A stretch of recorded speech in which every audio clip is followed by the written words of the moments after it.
intentan suicidarse con una farola. No han pensado todavía. Que se tira, cuidado. Un intruso en esta cámara, perdona. Callejeros viajeros, la Joy. ¿Qué te parece esta historieta? Bueno, aquí la gente no quiere hablar. Graba bien, tía, graba bien. Que se pone agresivo. Venga. No nos deja hacer nuestro trabajo.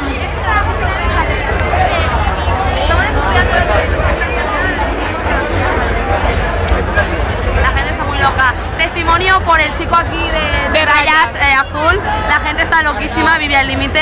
Y por eso la gente se sube. Se suben farolas para suicidarse. Y vamos a ver si algún testimonio más puede confirmar esto aquí, ¿no? Que nos pegan. Hablando pidiendo ayuda, está pidiendo ayuda, hablando por teléfono. Nos niega la información. El ambiente nos está confundiendo, nos confunde.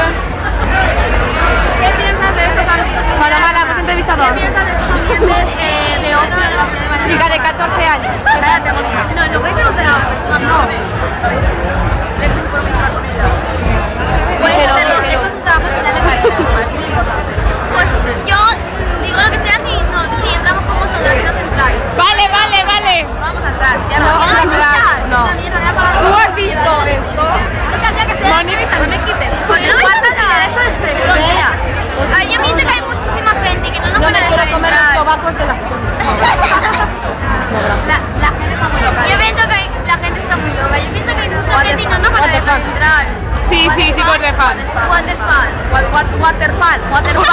Waterfall y la que está cayendo en Valencia, señores. Esto es un espectáculo abrumador. Y aquí la gente se niega a darnos información. Vale, por favor. Dile, papá. Ya estás jugando muy mal, problema. O sea, me estás cagando la entrevista. Mónica, ¿puedes colar?